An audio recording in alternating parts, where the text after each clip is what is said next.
What's your regular chant like when you just through the day, through whatever? What? Mama Chakya.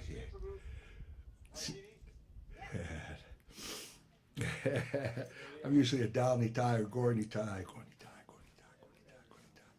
Godari, Godari, Baja Baja Bai, Chaitanya Nitai, Nitai, Nitai, Nitai. We're an atheist if we try to quantify the amount of nectar contained within those two syllables, you know? Yeah, just like Hare Krishna, Goda, Goda, Goda.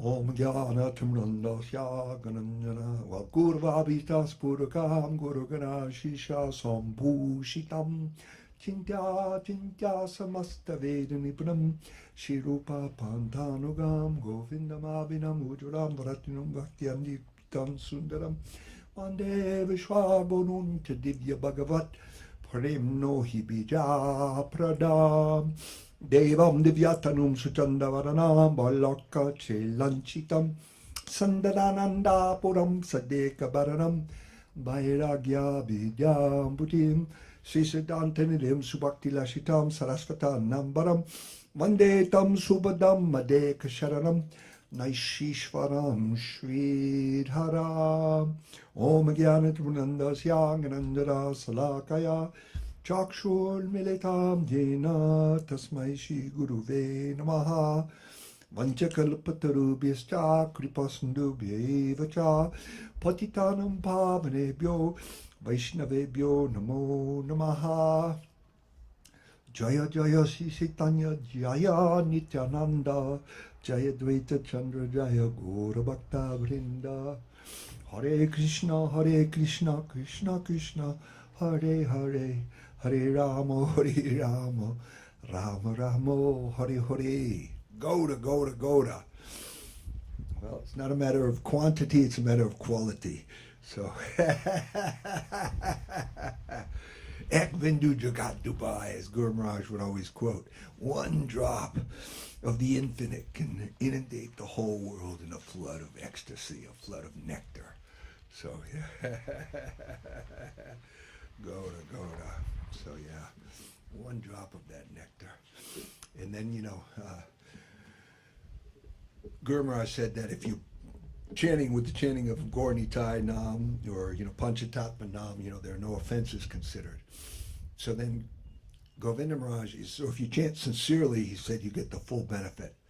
So Gurudev asked the nice question. He said, but it doesn't seem, we hear that, but it doesn't necessarily seem like that's happening, and Guru Maharaj said, it's like when you're making a petal garland.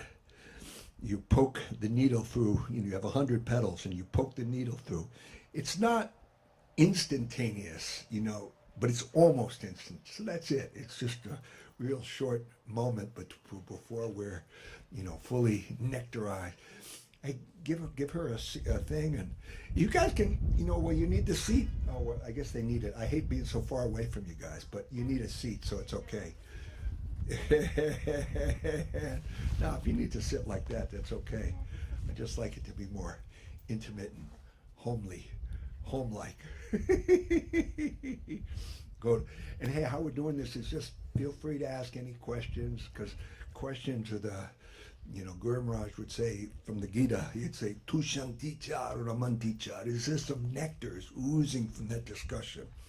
We get together, and one is enthusing and enlivening by inquiring in their sincere seeking mood, and that's bringing it out of the other, and in this way nectar is oozing, because everything about Krishna consciousness is nectar, is ecstasy, is Krishna katamritam, tapta jivanam rita jiva rasayan. It means it's the life nectar, elixir for the soul. This is what feeds our soul. Guru Maharaj, Srila Maharaj, he would say that the food of consciousness is ecstasy. So these talks are ecstasy, and so anyways, and do you know Ginny? And this is Bimal Krishna Prabhu, an old good friend, and you've already been seeing him, Kirtan man, Formerly he was a rock star. Formerly a rock star. Now he's a kirtan star. And yeah, he's one of the good ones, you know. Hare Krishna. Did he tell Denisha? Were you able to tell Denisha? Oh yes, but she just got back.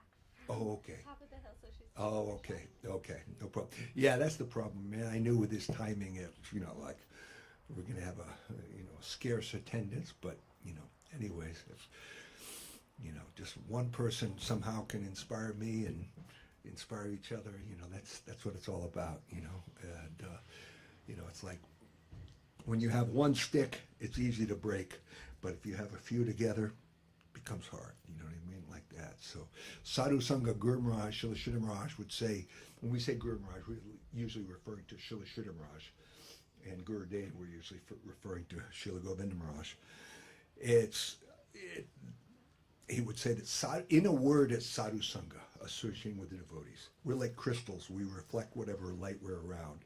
So when we're around the devotees, we automatically, you know, we're engaged in these talks and inspiring each other and, you know, serving the devotees. Actually, service to the devotees is higher than service to Krishna. Krishna says, one who says he is my devotee is not my devotee, but one who is the devotee of my devotee, he is my devotee.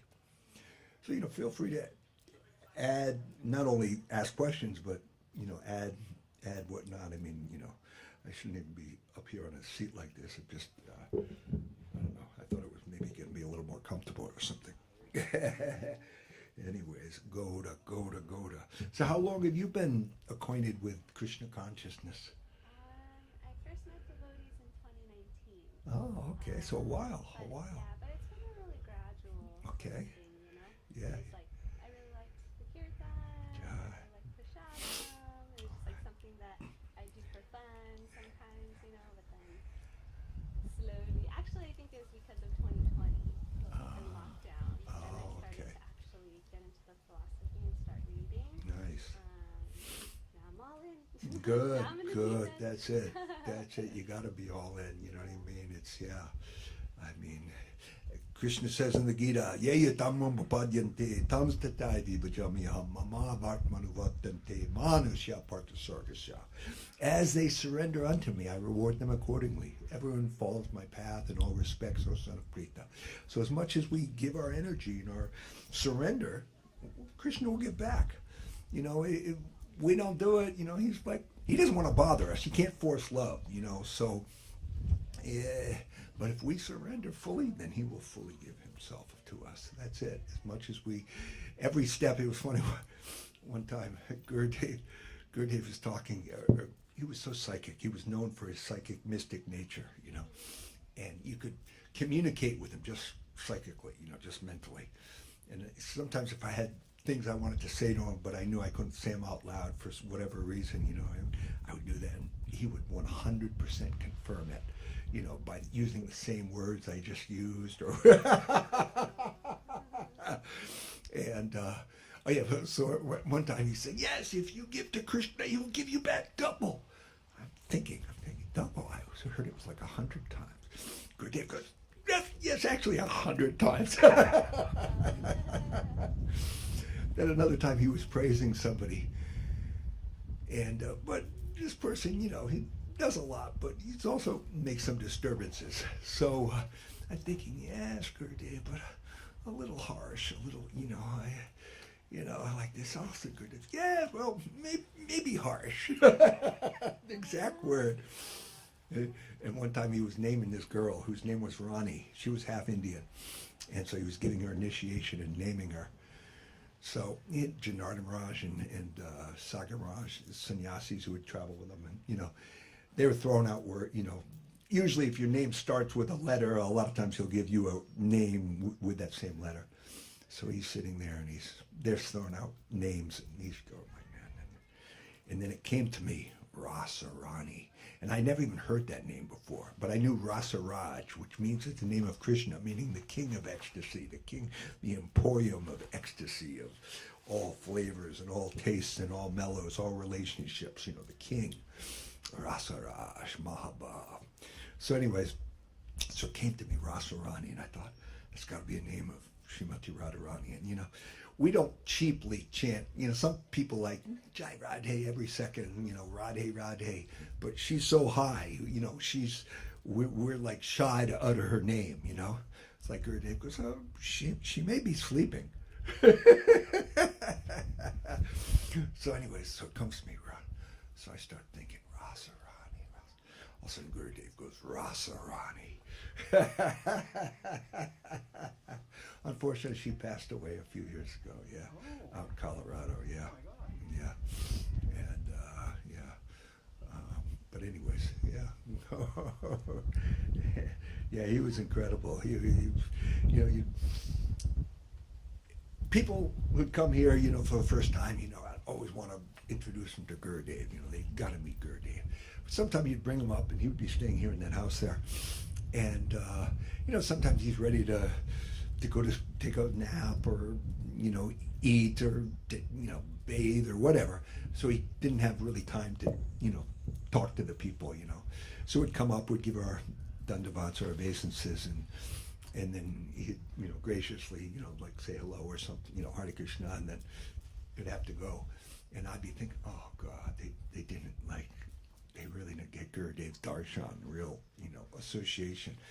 But would come out of there, and then, oh my God, I could feel the waves of like ecstasy coming off of my, you know, my heart, and they'd be crying sometimes, and you know, because it says in that song that we sing almost every day, Shri Guru Charna Padma, you know, Prema Bhakti Jal Hote Avidya Vinasa Yate. From him, ecstatic prema, divine love emanates, and you could feel it. I mean, sometimes you really, it's like even your vision would get, you know what I mean? It was just like, wow. It says actually in the Bhagavatam, it says, from the pure devotee, the saffron mercy particles are emanating. You know, so these saffron, and just the breeze off of, you know, them, you know, it's like, you know, and that's the super high devotee, you know, it's called Uttama Adhikari, no ignorance, Uttama, and Paramahamsa, Siddha Mahapurush, you know, yeah, it's a Sa Mahatma Sardurlabha. Such a great soul is very, very rare, even among the devotees, you know, even among so-called gurus, you know. You know, it's like sometimes Srila Govinda Maharaj would say, yeah, I don't have any problem with some of these other institutions, except they're engaged in guru business. So that's it, you know, I mean, people are playing guru when they're not qualified. And, you know, I mean, it'd like be worldwide news if there was like a brain surgeon or a heart surgeon who, you know, he was just an anatomy student or something. He'd read Gray's Anatomy or watched the show a few times, you know what I mean? Or listened to that doctor, you know, the doctor on TV who's, you know, good at diagnosing, you know. Yeah, and, you know, if he was practicing medicine without a license, without, you know, 8 years of schooling and, you know, internship and whatnot, you know, but people have the audacity to think they can be guru, you know, play guru, you know, and, you know, make it a business. And heavy reaction. But one who's sincere, from the Gita again, one who is sincere is never cheated. So if you're sincere in your search for guru, then you get a real guru. But you also have to study them, and you have to read about guru, like read Sri Guru and his grace, and you find out what are the qualifications of a real guru, an actual guru, a saintly guru, you know, a qualified guru. It's not a cheap thing. I mean, very rare, very rare. I mean, devotees are so rare, but then to get a real qualified guru. But if we're really sincere, well, you know, like I was originally in ISKCON, you know, but I was praying to Prabhupada for a guru like him.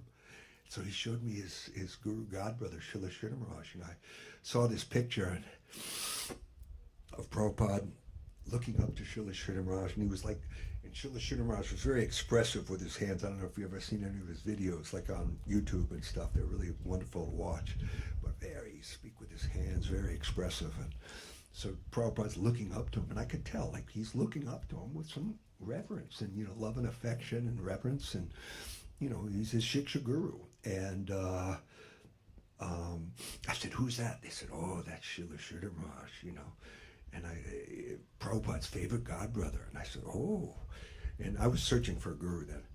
So I said, oh, is he alive? They said, yeah. And I said, does he speak English? And they said, yeah. Instantly, I thought, that's my guru. So like that, because Prabhupada, you see, it says before you have guru, you pray to Nityananda Prabhu, who's the Adi Guru, the original guru. And so for a guru like him. So I prayed to Prabhupada, who was a Shaktivesh avatar of Nityananda Prabhu, declared by Srila Sridhar Maharaj. So I prayed to him for a guru, and he gave me his Shiksha Guru, Srila Sridhar Maharaj. That's my Diksha Guru. And one time I had a dream, actually. We were getting a house ready for Prabhupada's arrival. And, so we're all frantically cleaning and this and that. And then we go outside because he's coming. And he pulls up in his car and he gets out very regally and starts walking with his cane. And like 3 or 4 of us were standing there, Jai Prabhupada. And he turns to me and he goes, so whose disciple are you? And I said, Srila Sridhar Maharaj. Said, very nice.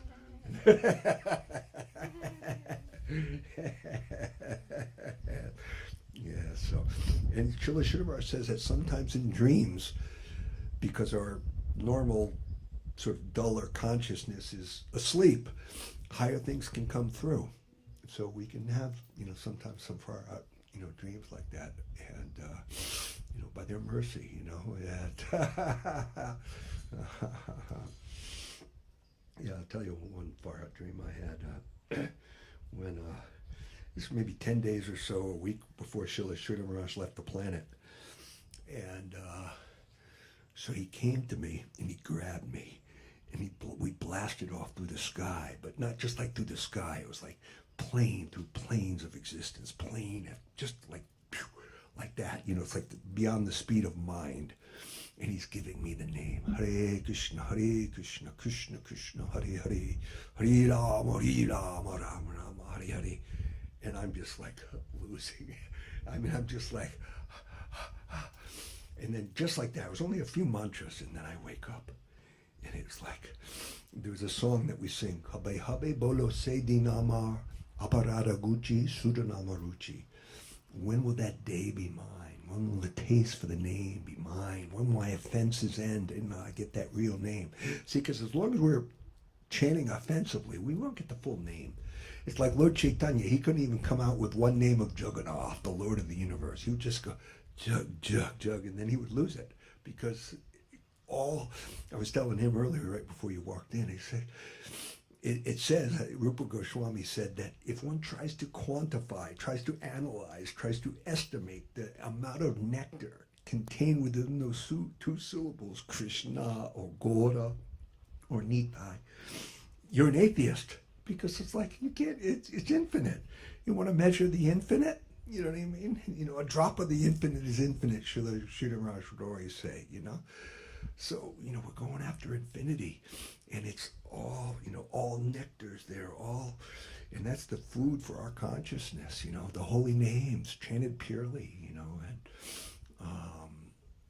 it's just like somebody just stuck the sweetest, most amazing, magical lollipop in my mouth for a second and giving me that taste, and then yanked it out. I was like, what? Oh my God, oh my. So sweet, so sweet, and they're all merciful. That's it. Our gurus are all merciful. They're fully absorbed. They don't need anything, but they come down to the Madhyam platform, the middle class platform, in order to preach. See, on the highest class platform, you're seeing Vishvam Poonam Sukhayate. The whole universe is perfect. It's a perfect abode of ecstasy. Nothing's wrong. Everybody's, doing okay. But if you come down to the middle class platform, then you can differentiate a little, this is right, this is wrong, this is proper action, this is improper, this is what this person needs and whatnot. But on the highest saints, or the highest stage of saintliness, Paramahamsa, Uttamadhikari, they're not seeing anything wrong. So they don't feel any necessity for preaching, for correction like that. But they mercifully come down to the middle class platform in order to help the fallen conditioned souls like us, and to bring us up and to, give us their consciousness, give us Krishna consciousness, And Srila Sridhar Maharaj said, Krishna consciousness means constant conscious surrender at every moment. And Swami Maharaj Prabhupada, he said that, if you ever watched that movie, You're Ever Well Wisher? Oh, it's on YouTube. It's beautiful. It's Srila Prabhupada. And it shows, it's a little sad though also, because they show him close to departing from this world. And he's lying there, and he can, this is how dedicated he was. He's lying there, he can't even move almost. And he's still translating the Srimad Bhagavatam, trying to finish it, Yeah, he's just moving his mouth. He's lying there, just can't even move. And he's, still working on his life's, finish the Srimad Bhagavatam. But anyways, he said, everything moving, acting by the supreme desire of Krishna, this consciousness is Krishna consciousness. So yeah, that's in a nutshell, those two things. Everything moving, acting by the supreme desire of Krishna, this consciousness is Krishna consciousness. So it's not that you're necessarily going to see the blue boy dart out from behind the tree and, whatnot, but you see, it happened. Why did this happen? Srila Govinda Maharaj would be like this. Something would happen. He'd say, I'm thinking, what is Krishna trying to show me here? What is he trying to tell me? What is, seeing in the environment? Because not like Krishna Shri Prabhu was always quoting, not a blade of grass moves without the will of the Supreme. So, look, why did this happen? What's the reason behind this? What's he trying to tell me? What's, you know what I mean? All the time. That's so Sri Maharaj too. Yeah, always, like Sri Maharaj, he would always be telling, not that he'd be sitting there, Sarvanama, Pritijam, Bhanam, whatever, but he's seeing, and, like they say, one time he was reading the newspaper, and one disciple of one of his godbrothers said, but, he's reading the newspaper. Not trying to criticize, but he's sort of asking, well, why is he, it's like mundane, the newspaper, And his guru told him, whether Srila Sridhar Maharaj is reading the Vedas or a newspaper, it's all the same. Because when you're on that platform, you're seeing, everything's acting, moving by the supreme desire of Krishna, And, we're not supposed to be ignoramuses. We're not, supposed to know a little bit if, the nuclear bombs are coming, you know what I mean? You might try to go to the basement or something. I'm like, okay. I'm just gonna, even but at the same time they told Prabhupada, they asked him, because the Japanese bombed Calcutta during the war, Second World War. So they said, Prabhupada, what would you have done if they dropped a bomb on your head? He said, I would have thought, here comes Krishna in the form of a bomb. So I said, okay.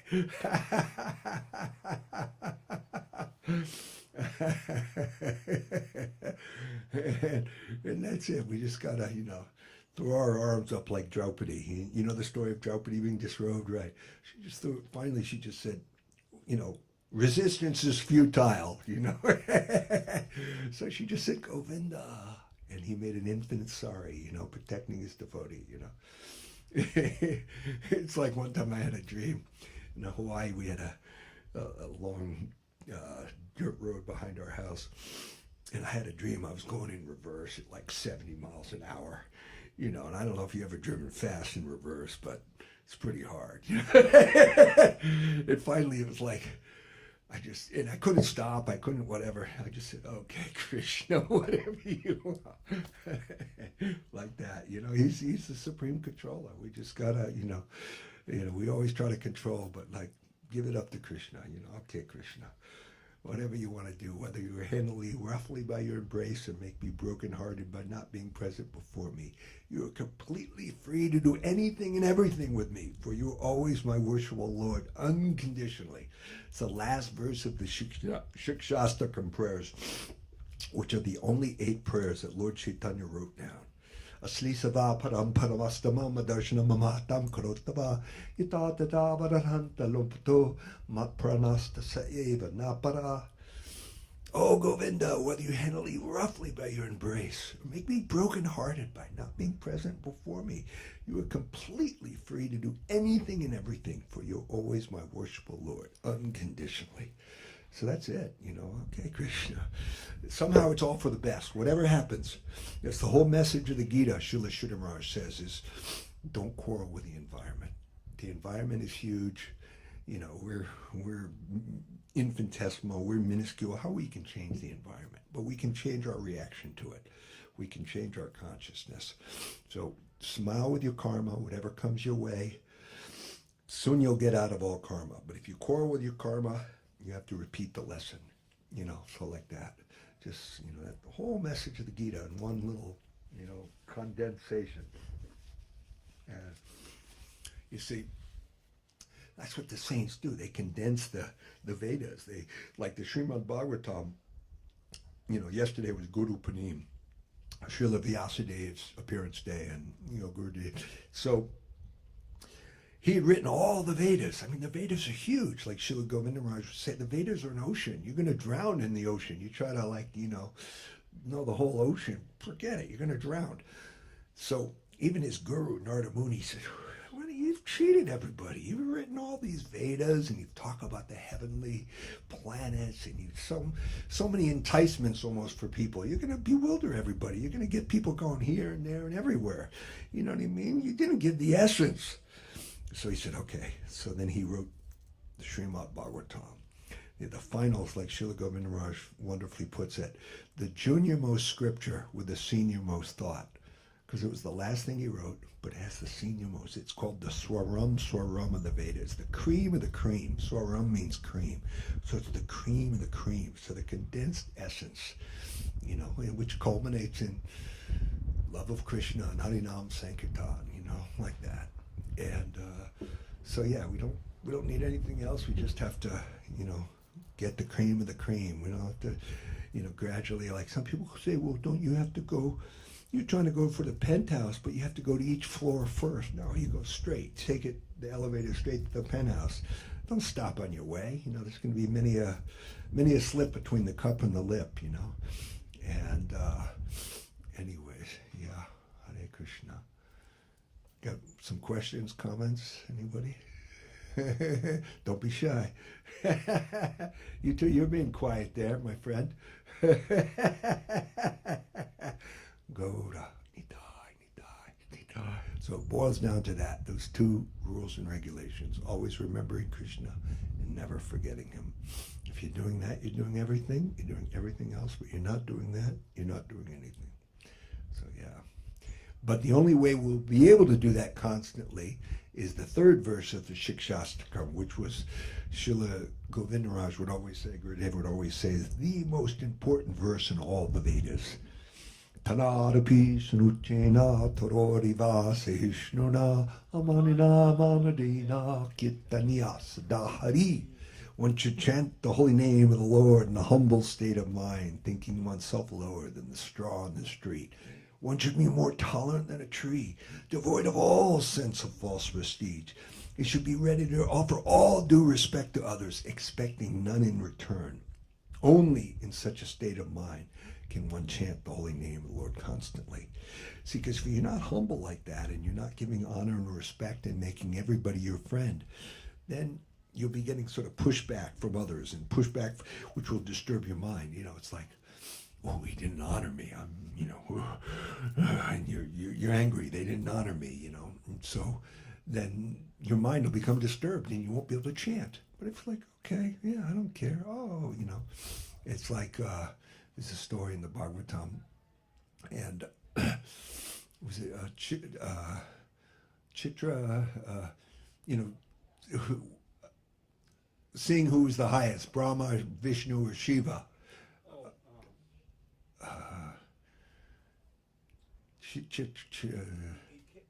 Yeah, right. But what was his name again? My brain right now. Anyways, so he his father was actually Lord Brahma. So he went in front of his father, and he started verbally insulting him. So Brahma got all angry, and then he went to Lord Shiva, and he did a higher. Sorry. First, he didn't give proper respect to his father, and his father got mad. Lord Brahma got upset. Then he went in front of Lord Shiva and he insulted him verbally.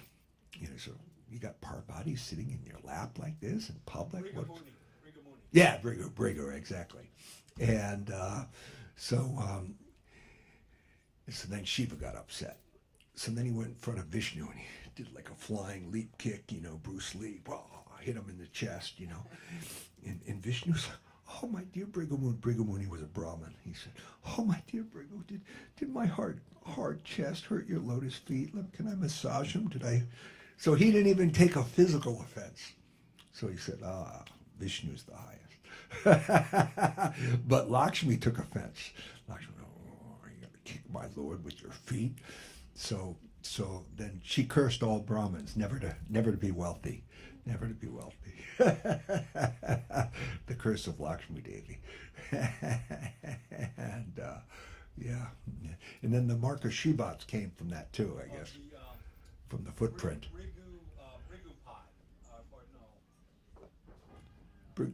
Yeah, it was from Brigu's kick, the mark of, but Shivats, you know what I mean? Anyways. Yeah, right. Yeah. Hare Krishna. And Narayana Parayana. Narayana is supreme. Ishvara Parama Krishna Satchidananda Vigraha Anadi Radhi Govinda Sarva Karna Karna. The supreme controller is Krishna. He is a body of Satchidananda, of eternality, of ecstasy, of, Ishvara Parama Krishna Satchidananda, full consciousness, and he's the supreme controller Sarva Karna Karnam. So controller of everything, supreme controller, in cause of all causes and all that is. Bahunam Jamanamante Jnanavam Papadite Vasudeva Sarvamiti Sa Mahatma Sudurlabha, from the Gita. After many births and deaths, one who's actually acknowledged surrenders unto me, Vasudeva Krishna, knowing me to be the cause of all causes and all that is. Such a great soul is very, very rare. Very rare. We see that. How many devotees are in this world? Jai Krishnananda Prabhu. Ki Jai. Very happy you have come. Jai Gurudev. Jai Gurudev. And Goda, Nitai. Yeah, it's all about, so Srila Govinda Maharaj would capture you with his love and affection, you know what I mean? And he just captured, he was just so loving and affectionate. It's just like blow your mind, so personal. And, there's no pretension, he's the most humble, it's just, so sweet and humble and, self-effacing and, always trying to serve you. It's like, I remember one time we're there in India and it's wintertime. So even though it doesn't get that cold there in Navadvip, when it's like constantly 50 degrees or something, you know what I mean? That's cold, you know what I mean? Compared to a lot of places, it's not really that cold, but we have heat, you know what I mean? So you can come in and get cold and, you need to go out in 50-degree weather with some coats and you don't think it's cold. But when it's always 50 and you're in a cement building, it gets, yeah, exactly. And you're dressed like, with sheets and, it's cold.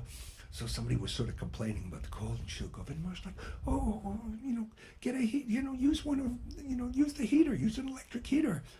But then if they were turning on the electric heater in his room, he's like, Prabhu, turn that off. It's 3 rupees an hour, 5 cents an hour. I'll turn it off. For him, in other words, he wouldn't want it, but to serve the devotees, yes.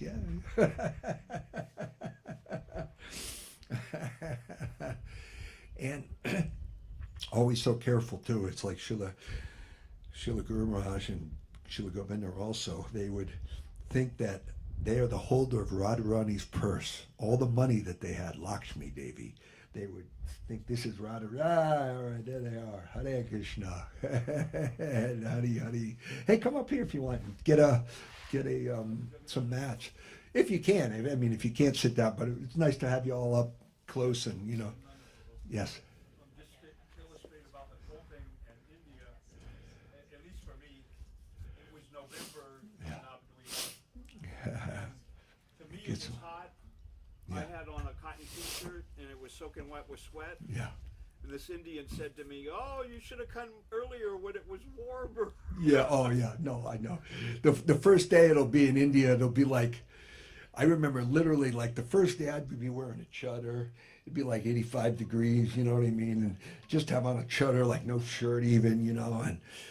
And the first day it like dipped below 80.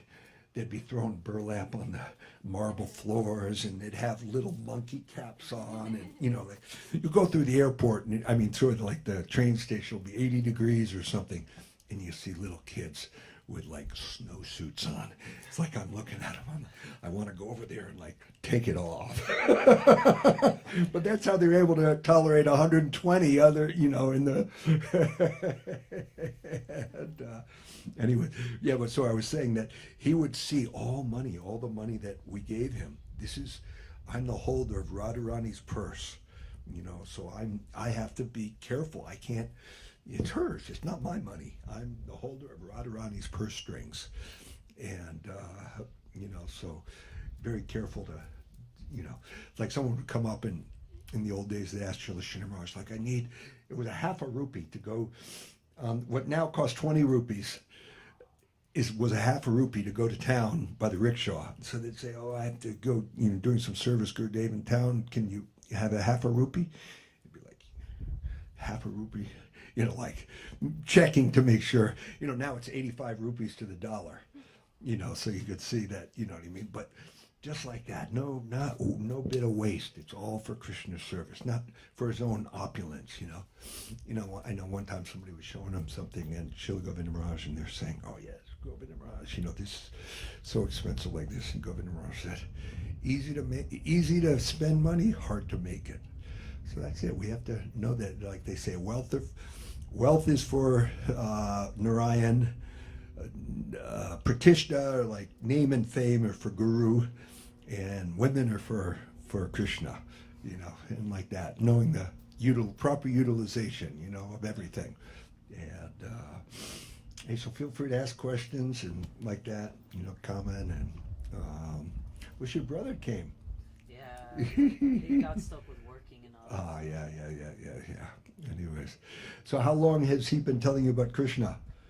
Since we first started dating. How long ago? Like 7 months. Oh, good. All right. Well, you're very fortunate. Yeah. It was one of the very first things I brought to her, because, like, you know, I told her, if I'm going to associate with myself with anyone, I want you to know that this is what I'm going to be talking about. Like, you know, it's a huge part of my identity, you know. Lord Krishna is, No, it's not part. It is your identity. It is it's who you are. Jivera Srupoi Krishna Nityadas. That's your real, who you are. You know, most people, they don't know who they are. How sad. Can you imagine that? And if you don't know who you are at the time of death, you're going to be freaking the F out. Because you're going to like see your body down there, and your subtle body, your mind intelligence and false ego will be hovering up and looking down, and you'll be trying to get back in. Srila Govinda Maharaj told this beautiful story once about a plane accident, you know, and like, you know, this my leg, this my arm, and the soul's trying to get, you know, the subtle bodies. But, you know, it's not a fit vehicle anymore. You can't go into it. You know, it's your time. It's gone. But, you know, so we're going to be looking down and thinking, it's me. What? And then you see your friends and family crying, or hopefully crying around you. So you'll be sad because they're crying, or you might even be more sad if they're not crying. And, you know, it's like, oh, God, you know, and then you're there, and in that ethereal body, like a ghost body, you know, you can go anywhere. Okay, hey, let me check out on, you know, you got some attachment, you can go deal with your attachments, you know, people you want to see or whatever, but you can't talk to them anymore. You know what I mean? And so, and that's why Vedically you always burn the body, because then you can't kid yourself anymore. Like, you know, otherwise, you know, like graveyards, people are still sometimes trying to get in for years and years back into the body, and they, you know, they can't. But if you burn the body, it's like, well, I better readjust my conception of myself. But unless they hear from a Vaishnava who they are, that they're a spirit soul. Not only a spirit soul, people may know, oh, I'm a soul, but a soul, what is that? What does that mean? You just some little spark flying around, your little, candle flame, or something. What do you do? What's your relationship? So that's why, it's like there's a beautiful book of Prabhupada, Swami Maharaj, The Science of Self-Realization. And it, it's a science. Self-realization, soul realization, It's like, I love that one verse in the Gita which says, this Raja Vidya Raja Guyam, this knowledge is the king of knowledge, the king of education, because it gives direct perception of the self, the soul, by realization. It is is the perfection of religion. It is everlasting and it is joyfully performed. So right there it says why Krishna consciousness is the king of education, the king of knowledge, the king of perfection of religion. Direct perception of the soul by this process of Bhakti Ananda Yoga, ecstatic devotional yoga, by chanting these names, all powerful, all purifying, all sweet, all attracting names. It can reveal our Krishna Kirtana Jaya Siddha Swarupa, from a song of Srila Bhaktivinoda Thakur's. It says, by this Krishna Kirtan, we can get Siddha Swarup. Our Siddha means perfection.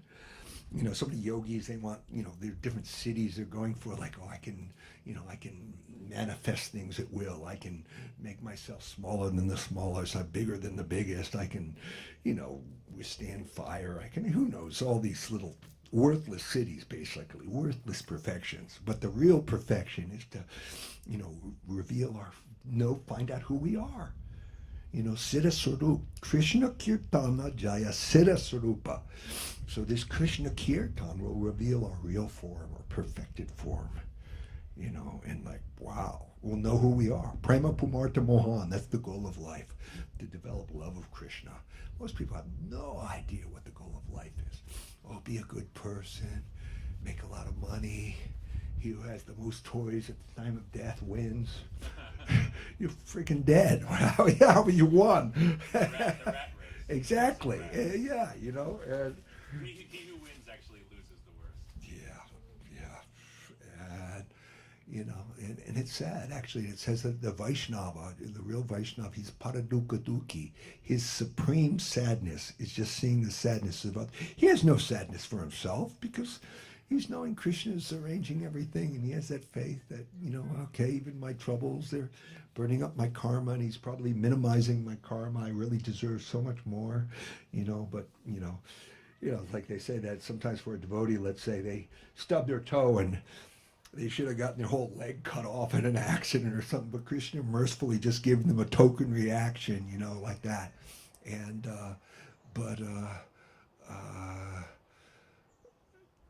just seeing others. It says a pure devotee, when he looks at someone, it's like looking at somebody who's having a bad dream. And Sri Govinda Maharaj would always say, just like if somebody's having a bad dream and they're being attacked by a tiger in their dream, you don't enter into their dream and shoot the tiger. You just wake them up. So that's the thing. If we wake people up by Krishna consciousness to all their, as Prabhupada would always say, if you have $1 million, all your $10 problems are solved. So this is the $1 million, Now what's a million? A million's not even enough, So $1 billion. This is the $1 billion solution, And everything else is remedied, It's like they say, if you have so many zeros, but you don't have a 1, you still got 0. As soon as you put a 1 on the end of it, though, then you've got something. So this is the one. Without Krishna consciousness, no matter what you have, it all amounts to 0.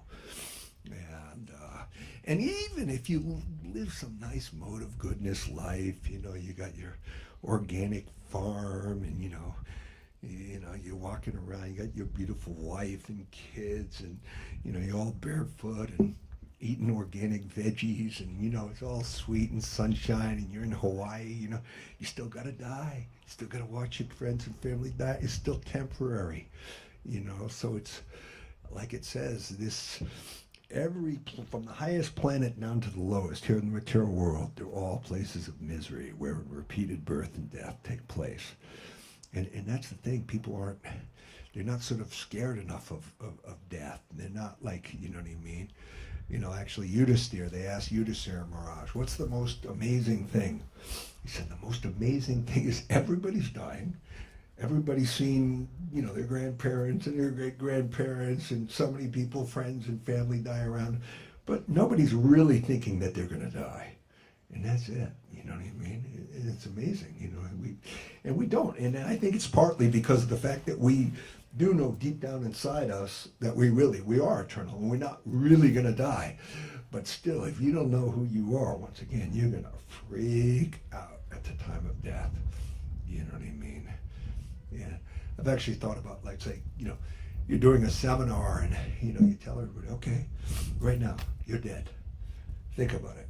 You're dead. Okay, what are you going to do? What, you know what I mean?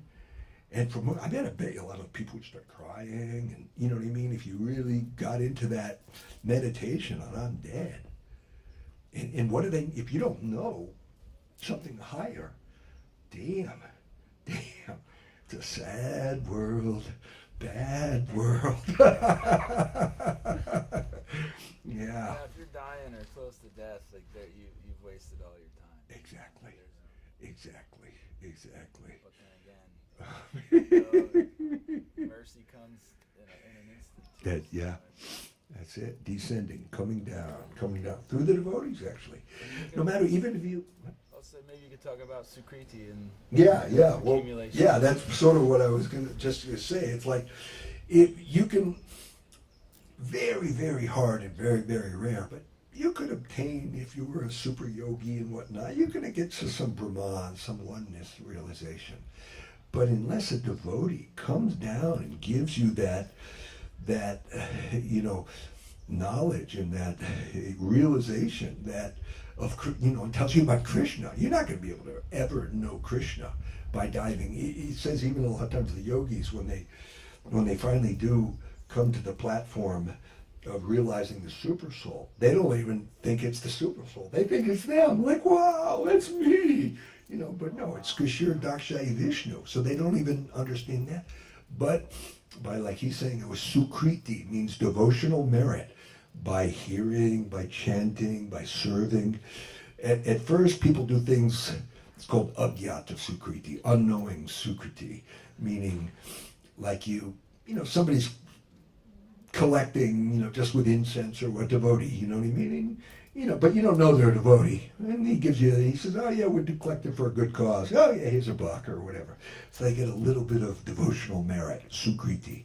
And if they get enough of that without knowing what they really were doing, then that's the underground, like the root development.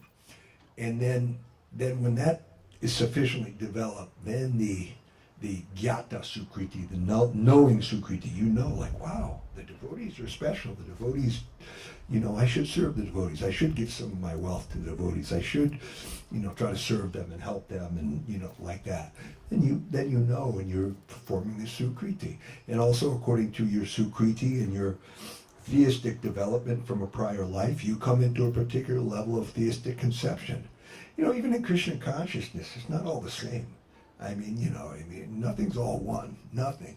You know, and all devotees, all devotees are worshipful on one level, they're chanting Hare Krishna, but there are gradations everywhere and in everything. Gradations of religious conceptions, gradations of philosophical conceptions, gradations of the Krishna conception, you know, and,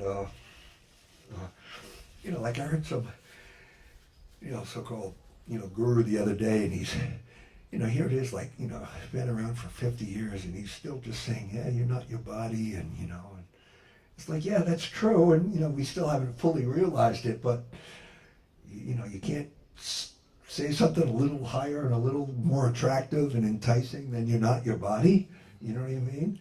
You're still giving the you're not your body lecture after 50 years, and you're a guru, you know, so... Anyways, yeah, you know, it's like Srila Sridhar Maharaj was saying, this Gaudiya Mat, You know, this is what we're, this type of Vaishnavism, Gaudiya Vaishnavism, you know, the followers of Gora, you know, and Bengali Vaishnavas, it's a hard nut to crack.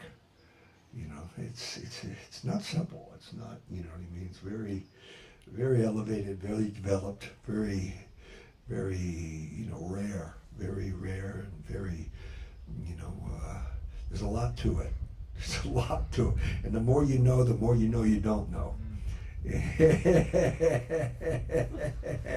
And if you think you know, you probably don't.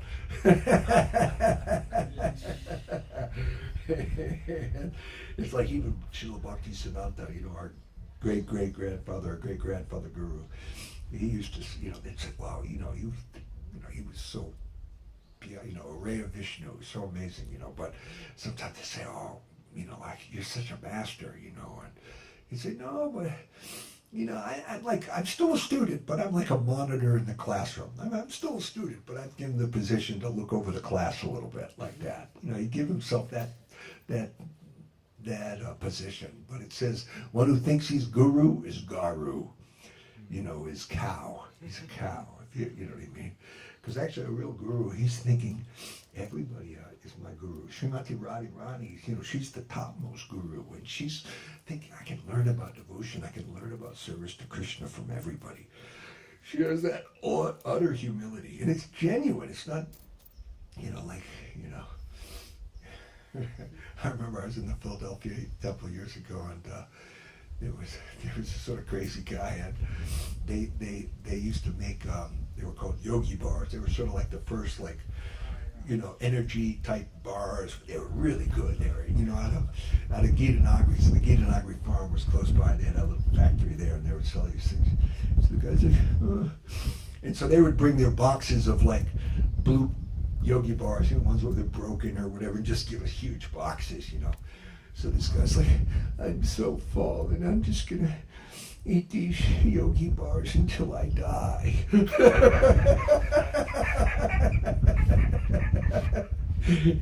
He never died, but he ate a lot of yogi bars. They were good. They were real good. It was funny too. It's like he was talking about the Sukriti. It's like the Hartford Temple. I originally joined was going to the Hartford Temple, but before I ever went, there were these things called energy crunch bars, which were, once again, they were before any like bars were on the market. The devotees came out with this energy crunch, and it was so good. So I used to go to the health food store and buy them. I didn't know anything about, they were devotees. I'm not a devotee now, but even then, I certainly wasn't, you know. And I would always get these things. I love them. And I go to the temple, and they're like, they pack me up a whole like big, you know, like a quart yogurt jar full of, I go, where do you get this? Oh, we make them here, and I've been buying them. So maybe by Sukriti, because yeah. And they were so nice to me there. You know, Govinda Maharaj would talk about that too, about treating guests nicely, greeting guests and serving guests, and you know, Krishna's not going to jump off the altar and run and serve his guest, and oh wow, finally after, you know, countless lifetimes you've come to the temple, let me give you a hug, let me give you some prasadam. But if he can induce us to do that, we'll be his ambassadors. We'll get a lot of mercy for that, you know. And so yeah, they would pack me up with, you know, a quart of pakoras, a quart of, you know, the yogi bars, and then when I sold my car, so I couldn't, it was an hour away to the temple, so I couldn't get up there to the Sunday feast. They said, oh, we'll come get you. So they drive 4 hours. 1 hour to pick me up, an hour back, and then after the feast, bring me back again. Sometimes the guy would stay at my house overnight because it was late, you know. But, I mean, like, what service? What? But, you know what I mean? You know, hey, what?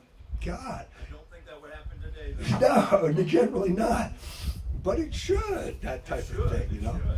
Well, it was funny. It was just like the guy was delivering produce here. And so, you know, man a little while ago from the Watsonville produce thing. He had a big truck, you know.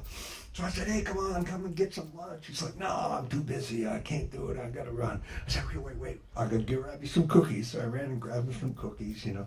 So like he's saying Sukriti. So he ate, you know, he ate some prasad. He makes a maternal benefit. He's performing bhakti yoga, you know.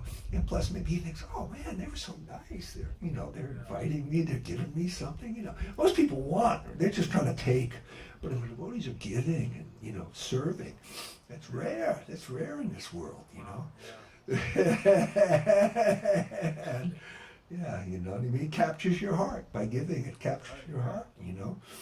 And Govinda Maharaj would say that, treat, you know, the guests come up here. It's a special thing, you know. So treat them, serve them, you know. We're the ambassadors for Krishna. Yeah. I remember the first time I went to India there in Navadvip. Yeah. And you know, he this was before he'd done any world tours, so he'd only been in India. But he's the acharya for all Sri Chaitanya Saraswat Math, and I'm like a nobody, and I'd come in and they called me up to his room, and he's like asking me, "Oh, Prabhu, did you get some prasadam? Do you have proper bedding and stuff?" It blew my mind. You know, he's like the world acharya. And you know, that kind of loving and, you know, making sure I'm okay. Oh, it that really impressed me. Oh yeah, you know, in the early days, you know, he wasn't an acharya yet, but he was the president of the mod and, you know, whatnot. He would literally make sure we had our pillow and we had, you know, bedding and we had a mosquito net, whatever. He's doing that humble service that he wasn't thinking, yeah, I'm a 50-year devotee and I'm, you know what I mean, I'm Maha Upadekshaka Pandit, which he was, you know what I mean, but you know what I mean, I'm Brahmin, I'm, you know, nah, he's thinking I'm a servant of the servant of the devotees, you know what I mean, with that mood of that service, you know, just like, you know, just captures, oh. Sometimes Gurudev would like say things to me. No, Gurudev, it's the other way around. You know, he just capture your heart with his. One time he was in Australia, and I was going to be going to Australia in a day or two. You know, he was visiting Australia. It was his first tour. So I call up there, and I don't want to even ask for him because you know who am I? I don't want to disturb Gurudev. You know what I mean? So I'm talking to Sagar Maharaj on the phone, one of the other Maharajas. So I hear Govinda Maharaj in the background. Who's that? He's like, it's Jagadananda. Give me the phone. So I get on the phone with him. Jai Gurudev, Dandavats, you know. And then he's like, oh, Prabhu, today's a very good day for me. And I'm thinking, oh my God, I'm so out of it. It's probably like a holy day. I'm supposed to be fasting or something. Something. I go, Gurudev, what is it? Is it a Purus day or something? A holy day? What is it? No, Prabhu, that is morning shows the day. And Gurudev was noted even by Srila Prabhupada, called him a transcendental humorist, you know, so he was super funny. He was so funny. And intelligent, super, you know, spiritual, intelligent jokes too, you know. It's like, morning shows the day? Well, what do you mean, Gurudev? He goes, well, today is a very, very good day for me. That is, you know, you're calling me, so I'm thinking today must be a wonderful day for me. No, Gurudev. But he's just like, oh, Gurudev. Oh, man.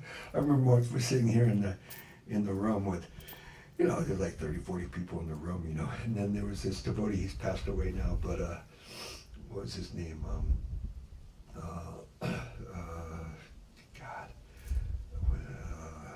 I just had it a second. Ajita,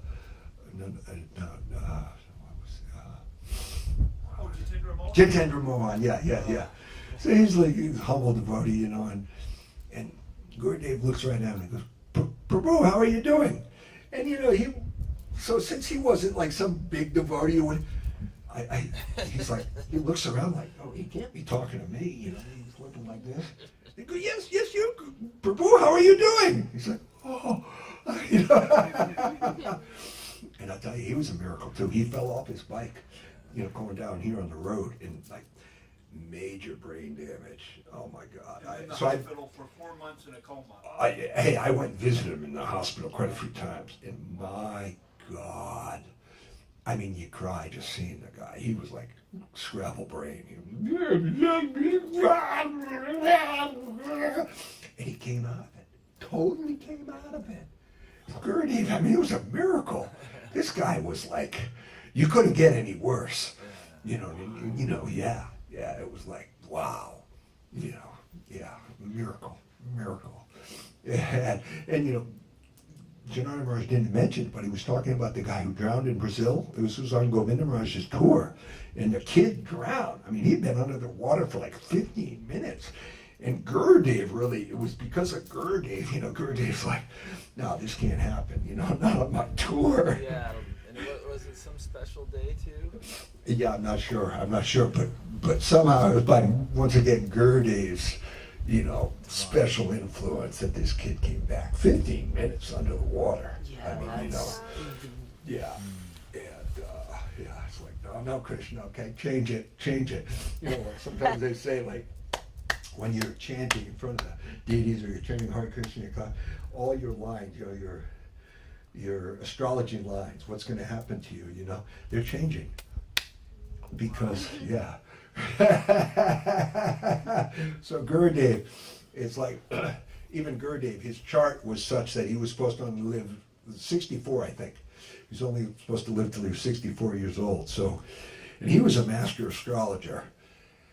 And so Guru Maharaj had said, no, you're going to be the Acharya, you're going to be the Guru. I picked you from when you were 17 years old, when you first walked in the mat. Within a week, I declared you was going to be my successor, and you're my successor. And he said, no, but look, I'm going to die. I'm going to die young. You know what I mean? And he said, forget your chart. I will rewrite your chart. So Guru Maharaj had that power. So he said, I'll give you 20 years, and. So anyways, so he lived almost 20 years more. Yeah, close. Not quite, but you know what I mean. Anyways, because once again, he has his free will, and I think he wanted to check out at that point.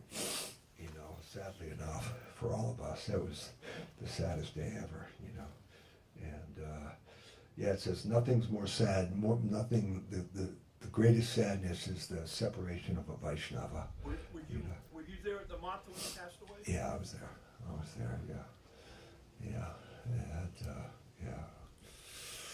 Hare Krishna, go to God. Well, when we put them in the samadhi, you're covering them with salt, the body with salt. They dig a big hole and you put them in, and then where I'm actually down in the samadhi with them, in the pit. He also dug. He was also help digging. Usually they have other people come and dig the hole, but he goes down helping. Were you there too when he passed away? I was just before, some months before. But anyway, so I had to hold his head up, so I'm down in there, and I'm almost getting covered in the salt too, and I almost wanted to. I was like, yeah, come on, just do me too, But anyway, so I was holding his hand and holding his head up, so his head doesn't droop down, so his head will be up, And I'm holding his hand. And later somebody goes, Prabhu, you weren't holding his hand, he was holding yours. Wow. Yeah. So God, what a guru. And it was sweet too, because as his god brother, he could sort of, it was a little less formal, we could, joke a little bit more, and, he's just so, it's, I would try to a lot of times go there in the off season, when there wasn't, a lot of devotees. So I'd be the only, literally, other than his servant, it'd be just me and him, like all day, like from 3 a.m. until, then when he's taking a nap or something, until 8 a.m., when he'd go to bed or something. And all I ate for like, a month and a half or whatever when I was there was his remnants, morning, noon, and night. That's all I would eat, And, but anyways, so sometimes I think, good, I'm sitting here and I'm not always asking questions. I'm just sort of sitting there, and it's like, I know sometimes it's like myself, if I was with somebody, they never like saying anything, they're just sitting there, it's like, man, give me some privacy, So I didn't, I came and gave my obeisance or something, and then laughed. I didn't come back maybe that day or, whatever. Next day, Gurudev was like, where were you, Prabhu? I missed you. And I go, oh, Gurudev. I said, Gurudev, you know, I'm thinking I'm just sitting here. I'm not even asking questions. I'm just bothering you. He goes, no, Prabhu, I always want you by my side.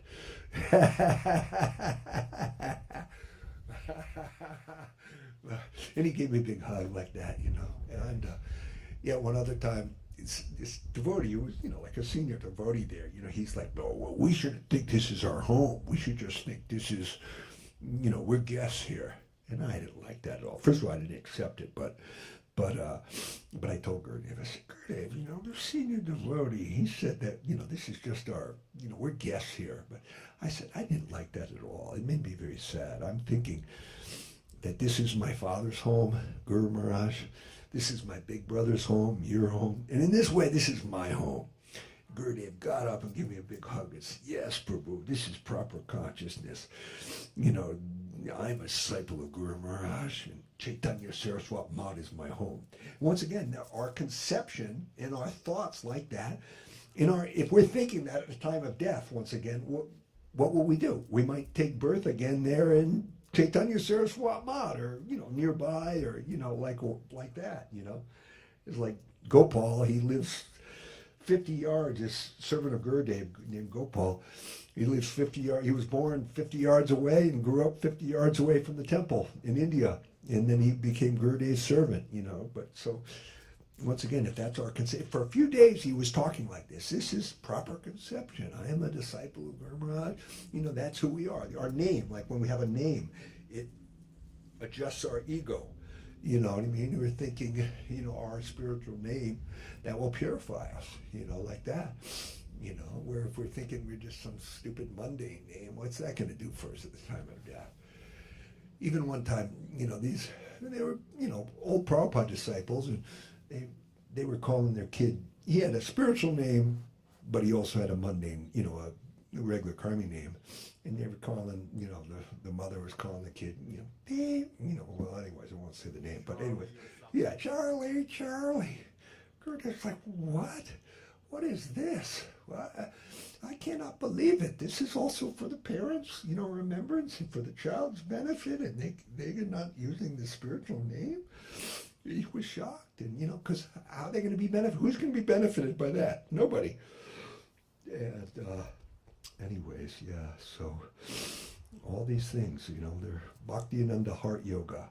You know, this is what we're performing, and, you know, and by hearing about this, you know, the devotees getting together, and, you know, I started off before you came, Tushanti cha Ramanti cha. Guru Maharaj quoted that from the Gita. You know, it is just some nectar oozing from that discussion. We get together, you know, we're talking about Krishna.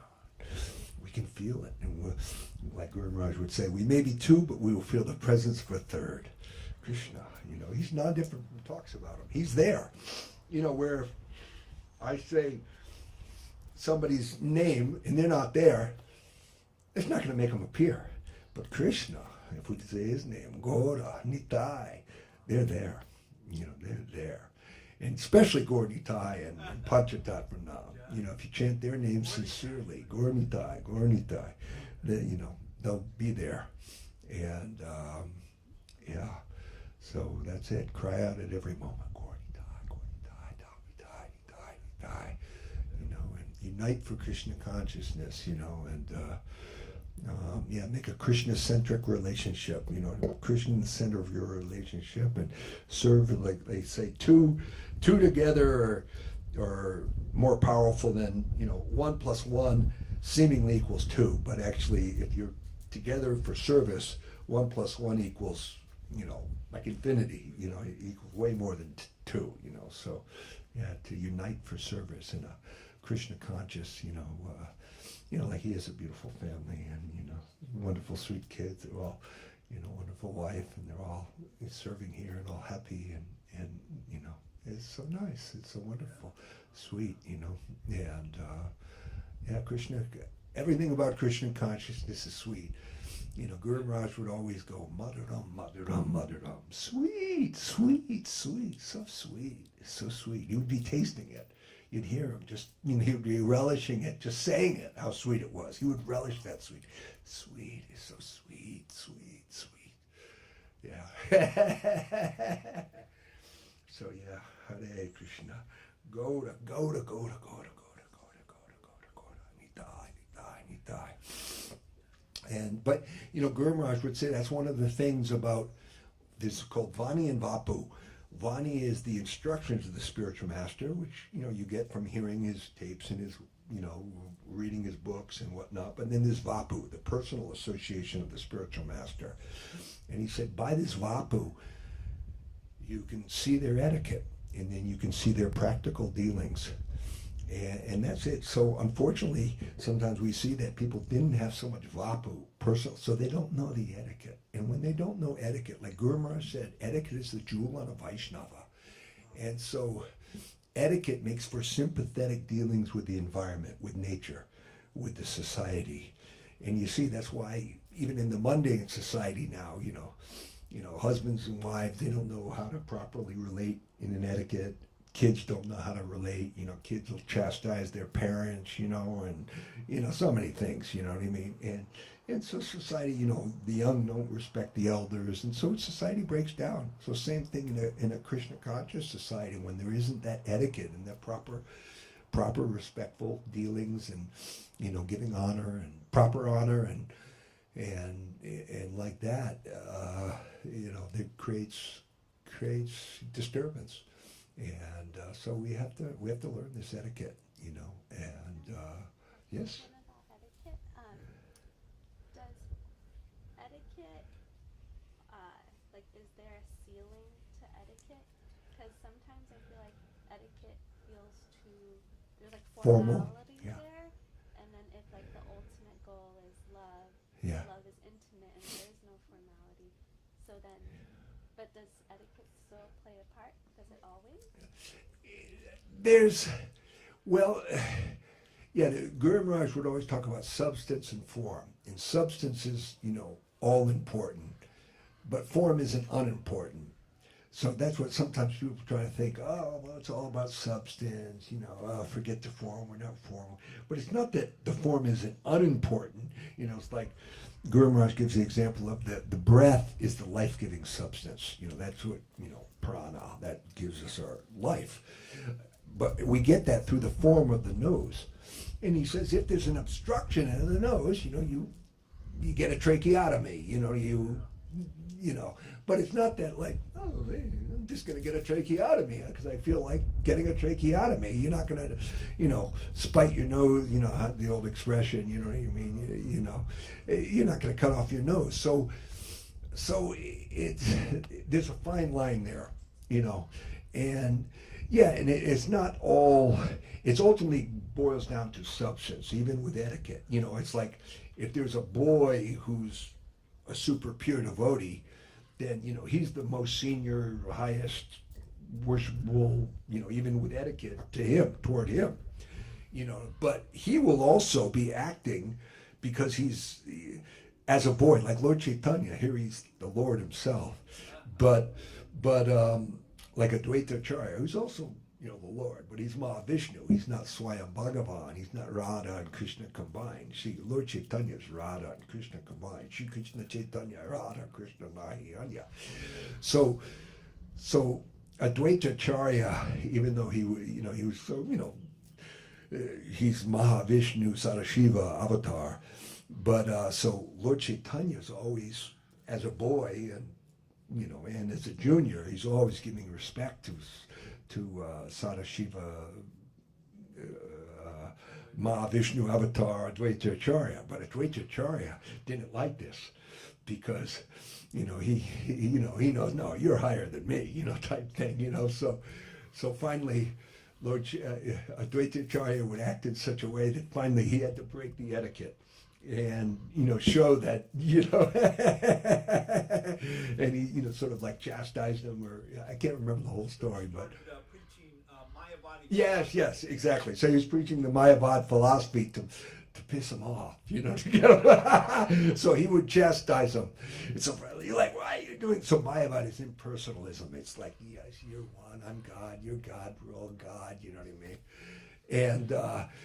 And so Lord Chaitanya, like, why are you doing this? And slapping yeah, exactly. And his wife said, oh, please, please. He's an old man. Don't hurt me. Yeah, don't hurt me, please. Yeah. And he's begging for him. So yeah, he crossed the formality like that. You know what I mean? But then Advaitacharya was very happy because that was his whole point. He wanted to, get chastised and wanted to show that no, you're higher than me. Like that. So yeah, at a certain point, I mean, in the loving, it's like a wife in the intimacy of the bedroom or whatever. She can lovingly chastise the husband, but it's with love and whatnot. So seemingly go against the servile, and even the mood of Srimati Radharani. She's a what's called a left wing gopi. They can sometimes chastise Krishna. They can, whereas the right-wing gopis, like in the camp of Chandravali, they're always in the mood of like Lakshmi, very sweet and servile, and like that. And that's why the incarnation of Chandravali in Dwarka as Rukmini holds the highest position, whereas in Vrindavan, the left wing, Srimati Radharani holds the highest position, as what I mean, like that, and with some transcendental, anger sometimes, almost like that, and back to like Paramahamsa vision of like Srila Gurudev. Srila Gurudev was, he was a diabetic at the end, and plus other things. He couldn't eat everything, but he'd be eating with some of the devotees, and they'd be getting all these different preparations that he couldn't eat. And so this is Gurudev's vision. So he quoted some verse which with Radharani, it said, she goes, it's bad enough that you're going to some other gopis kunja, gopis area, you know what I mean, forest or whatever, playground. But do you have to go through my garden, through my kunj to get there? So, this is his transcendental vision. This is what he reminded him of, what I mean, that they're serving in front of Gurudev other, offerings, but like you have to do it in front of me. So because in the highest position, actually, the highest position of Guru is Srimati Radharani. And Nityananda Prabhu, but then even higher position and vision is Srimati Radharani. One time, this young girl was here and she said, Gurudev, can you tell me something about fairies? Are fairies real? Do they exist and whatnot? Gurudev was, how old are you? And she goes, I was 17. He goes, well, then this is an appropriate question for you. But usually we're not interested so much in these things, So then this other devotee said, he goes, I thought I had to bring the questioning to a higher platform, which generally I don't think I'd want to have that type of thought, But anyway, so he says, Gurudev, is it true that we should see the Guru, we should see the Guru as like, he said, you see the Guru as like Radharani? And Gurudev goes, you know the answer, and if I tell you, you will forget in 7 days. And not just as, but directly as Radharani, But he got heavy with him, and the guy told me later what he was thinking, So Gurudev, once again, could understand that mood, that he wasn't really asking as a sort of super sincere question, but sort of to, bring up the questioning to a higher platform, and anyways, so it was always so nectarine to, I wonder how many days total he stayed here. He must have stayed at least a year or something, all combined, maybe more, I don't know. Was there one time that he stayed here and he was here like 5 or 6 months? Something like that. I can't remember exactly. Yeah, no, it was amazing. It really was. We really got some sukriti. Can I just say something too? Like what you were saying, kind of. I think there's levels. Like we're not all at the highest level. We're not all at the highest platform. But so we have to show respect. Like there are devotees here at all different levels. I mean, we should respect everybody. Trinada Pisanichana, but we have to be very careful too to not commit offense. Yes. So there's things in place for us to respect other devotees, And in Sri Upadesh Amrita, Sri Rupa Goswami also talks about how we should, greet like different levels of devotees. Like they said, people who are chanting Hare Krishna, then we might greet them in our minds, and like those who are initiated, then we can offer our dandavats. And he speaks about different levels. So, and like speaking about love, we also have to understand like what love is. I mean, everybody, that all comes down to sincerity and like what we're willing to give, from ourselves, because sometimes our love is selfish, and that's not necessarily love. Like if we're seeking something for ourselves, like on the highest level, it's full self. Like you're giving your full self.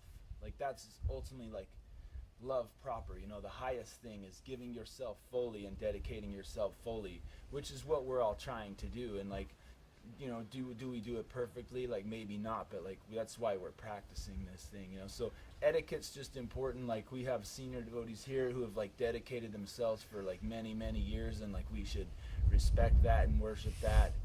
They've had the association of great devotees, and it's something that we have to, we can learn from them, we can help serve them, and it also helps ourselves, because like I always think about in Chaitanya Charitamrita, he says, we might take millions and millions of births, but if we're fortunate, then we'll come across a pure devotee, and like we've had contact with the pure devotee, like we've had that association. So Sukriti is really important. Just by being here, by performing some seva, if you're here and you want to participate, if you see something and there's a garbage overflowing or anything like that, is if you're in it, comes down to your consciousness. Like it's not just here, we're not just here to work hard. Like it's not about working, it's about giving ourselves in the proper mood and the proper consciousness too. And that's giving ourselves, and that's where love comes from, is by sacrifice ultimately.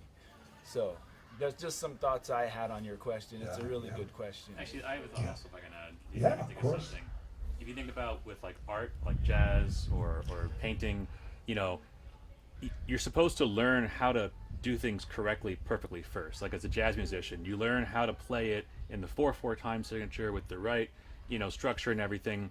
And then when you're a master at that, then you can break the rules intentionally in a way that adds some extra cool factor to what you're doing. So first you have to, as a gentleman and gentle lady, be able to practice etiquette and follow the etiquette.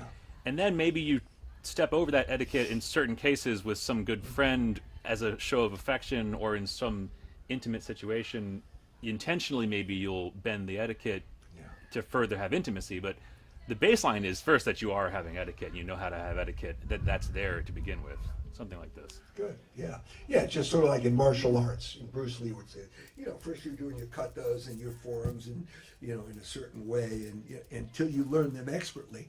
And then it's just more flowing, beyond the form, he would say, and, like that. But, first, until that's it's an intimate platform. It's like Damodar Pandit. He would even sort of chastise Mahaprabhu, chastise Lord Chaitanya. He is a devotee. He's chastising the Supreme Lord. Like one time, Lord Chaitanya had a friendship with this young boy, but he was the son of a widow. And he said, Mahaprabhu, you be a little careful, because, people are going to think you're being friendly with the boy to get to the mother or something. See, he's a sannyasi, of course he wouldn't, but he's saying, people might see it like that. And, so he's seeing the formal. Lord Chaitanya was going beyond the form in that way, but he pointed that out to him, and Lord Chaitanya accepted it because he is in a formal position as a sannyasi. So he didn't want to do anything that would jeopardize the respect of sannyasi or respect of him for himself in that way. And but he crossed over to sort of correct the Supreme Lord, and he was known for that, for being able to point out subtleties of the foibles of actions of the devotees and whatnot. Know what is the proper standard, and like that. Because there is a proper standard and like that. And sometimes people, I don't have to. They think they're beyond form when they're, they don't know the simple katas, they don't know the simple jazz beats, and then all of a sudden they think they can just just make some garbled gobbledygook, you know what I mean? Can you explain the shloka above the mat entrance, the Pujala Ragapata Gaurava Bange, like this? Yeah, Puja Ragapata Gaurava Bange, Mata Harijana Kirtana Range. You know, it's like basically this path, this pata, this, you know, we keep it on our head. It's all worshipable. We'll follow the form.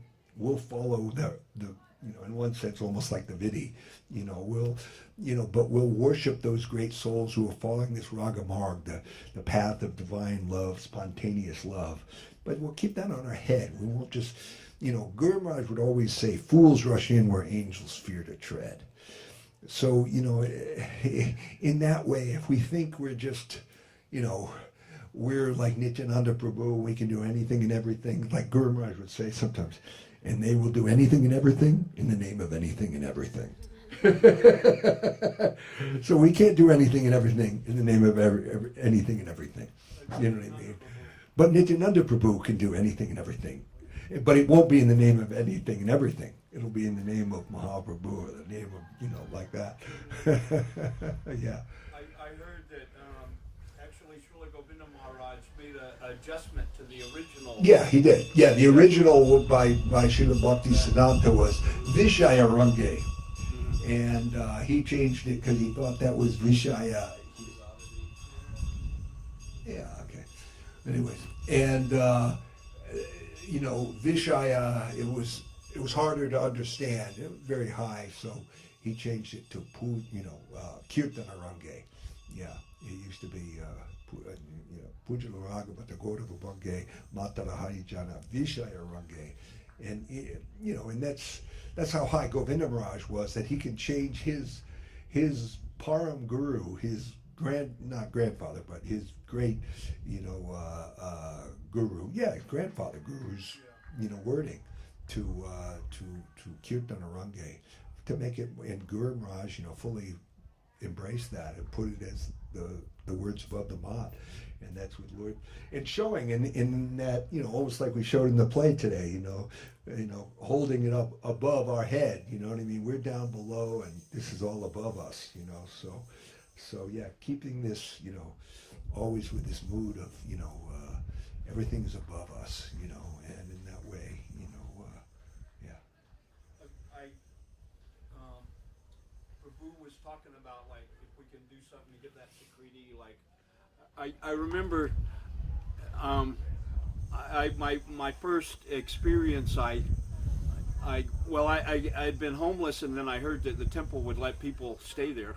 So I went there, and, you know, they're letting me stay, so, you know, of course I'm thinking, you know, I should help out or something. So one of the devotees, and before I was initiated, my legal name was Jesse, so he said, you know, here, take a broom, go and sweep somewhere. And I swept, and he said, now you are Bhakta Jesse. And I was like, wow. So it was kind of like a practical thing, you know, this is what makes you a devotee, doing some service. It was funny though, at the Mott, when they heard that we were immediately be called Bhakta, you know, in ISKCON, they immediately, you know, you join, like he says, you know, one day, you know, instantly he's Bhakta. And they was like, wow, Bhakta, you're Bhakta. Ooh, you know, in other words, like, that's a high thing. You're given that high title right away. Wow. Well, that's but that's one of the reasons why we say to the devotees, you know, to the men, you know, Prabhu, you know what I mean? Yeah.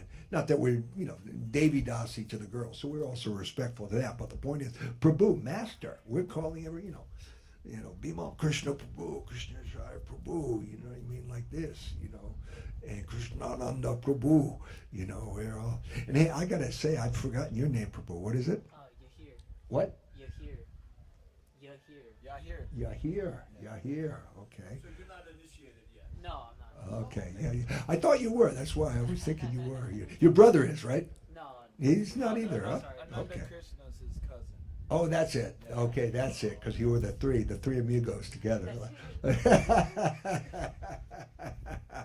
Okay, so that was why I thought maybe you'd all done it, but okay, good. And but yeah, so Bhakta is a high thing, Prabhu's a high thing, you know. It was funny because one time, you know, there was this Prabhu, and I knew him as Prabhu for a while, you know, and then he took sannyas. And I accidentally called him Prabhu. I was sitting with somebody else, and I said, "Hey, Prabhu." So I'm calling him Master. And he freaked out. He went, "That's Maharaj." You know, he got angry instantly just because I called him Prabhu. And both me and the other devotee just busted out laughing, like, you know, like, wow, what an insult. I called you Prabhu, you know. And, but yeah, and sure enough, within a couple of years, he was gone. I mean, he's finally come back, but you know what I mean? You can't have, you know, you get disturbed. If you get disturbed like that in your mind when you're not respected, I'm a sannyasi, I'm a this or that, you know what I mean? Then you'll be disturbed and you end up going away, you know, if you don't get that honor that you think you deserve. But give that due honor to others and expect none for yourself, you know, and then you'll be able to chant the holy name constantly. Kirtaniya Sada Hari. Constant kirtan about Hari. Yeah, and the only way to do that, once again, Sri Govinda Mela said, if we make everybody our friend by giving them, you know, love and affection and respect, then everyone will be our friend, no one will be our enemy, and in this way we'll be peaceful. We'll be able to chant. Like one time I was in, you know, in like Compton, New Jersey or something, which is like one of the heaviest sort of slums in America, you know, not Compton, so what's it called? Yeah, near Giri Maharaj's. Yeah, his other house. Yeah, but anyways, it's a real bad place. So I'm putting gas in my truck, you know, and this, you know, all of a sudden this big black guy goes, "What are you looking at?" And I go, "Oh, I'm just smiling at you." He goes, "Oh, okay." You know, because I gave him honor. You know, I said, "Oh, I'm just smiling at you." You know. Yeah, it totally diffused the whole thing, and he was, "Oh, okay, that's cool." Or if I said nothing, "Oh, nothing." What? I'm nothing.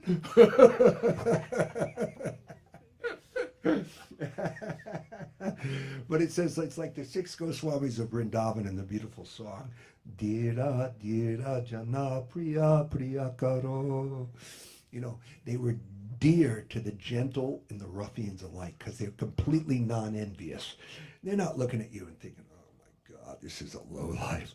This is some bad, you know, whatever, you know, and just a sinful, you're a sinful one." No, they're thinking, they're seeing the spirit soul and they're giving honor to that. And so people could feel that and think, wow, he's not, you know, he's still loving me even though I'm a murderer and I'm a this and I'm that. And then it's like, wow, you know, because he's seeing the soul. He's not seeing that external, you know, form like that. So they were dear to the gentle and the ruffians alike. So that's it. If we give that loving honor to people, you know, and don't, you know, don't judge them, you know, give that, you know, like you're saying, you never know. It's like one time there was somebody, I can't remember the whole story, or something maybe with Ramanujacharya or Jamunacharya, and they said something like, "Who will be the next guru?" And the guru said, "That bull." And the bull was drinking from the lake, you know, like splaying his legs out. And the person thought, "Wow, what's he saying? The bull's the next guru?" And then later on, years later, he saw like a man was doing that, drinking this sort of the same way. And he realized, you know, like that. So, yeah. And anyways, Hare Krishna, Goda, Goda, Goda. Any more questions, comments? And yeah, I'm very, very happy you all came here and inspired me. And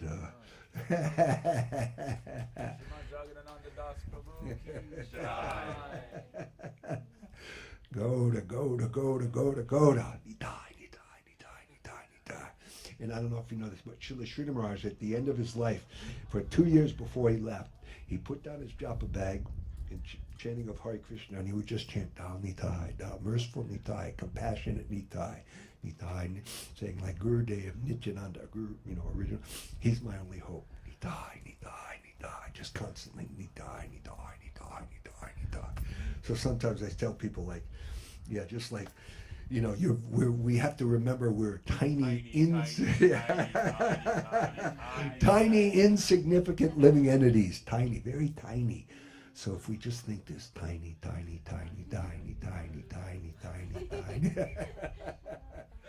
it's like, there's a beautiful story in the Ramayana or the author of the Ramayana, actually, he became Valmiki. He was a Ratnakar, who was a murderer and a thief, and so Narada Muni came to him and he said, well, you're a murderer and a thief. I don't really think you want to chant the holy name of Lord Ram. So just chant murder, murder, murder, Mara, Mara, Mara. So he started going Mara, Mara, Mara, Mara, Mara, Mara, Mara, Mara, Mara, Mara, Mara, Mara, Mara, from Mara back, when you're chanting, it becomes Rama. And by that, his whole heart became cleansed, and he was able to see in his clear consciousness the Ramayana. He saw the Leela of Sita and Ram and Lakshman and Hanuman and became the author of the Ramayana. He was like some roving reporter following them around in the woods. Okay, today they did this. Let me see. I'll write it down. No, but in his clean heart, and it's like Sri Govinda Mela would say that in the clean play of our clean heart, everything will be revealed, and we can cleanse our heart by sadhu sangha, by Krishna Katha, by chanting the holy names, by this divine process of Bhakti Nanda Yoga, Shravanam, Kirtanam, Vishnu Smarnam, and like that, our clean heart will things Krishna Kirtana Jaya Siddha Swarupa, by that Krishna Kirtan, will it'll stun us. It'll like, wow, this is it. This is who I am. You know what I mean? I'm enter the Leela of the Lord. That's it. We want to be. He's trying to invite us back to play with him. And it's not just, play with Krishna, but play in the Sankirtan movement of Lord Chaitanya. You know what I mean? Enter into that eternal kirtan, They would chant at Srivasangam all night long, most ecstatic closed door kirtans. We couldn't even conceive of such a thing, And anyway, so this is it. By this process, the Lord is trying to invite us to the land of love, the Leela of the Lord, the play of the Lord. He wants us to play with him. And not as God, but as our dearmost friend, as our dearly beloved, as like you said, no fear factor. Yeah. Yeah, that's it. There's no, it's like, I remember one time somebody was like, with Srila Govinda Mela, and she's a real nice devotee, but she had some water, and she was giving some water to Srila Govinda Mela, and she was like, had the fear factor. She had the awe and the reverence, and she had the water, and she's like, here, Gurudev, here's your water. Gurudev goes, I should throw it in your face.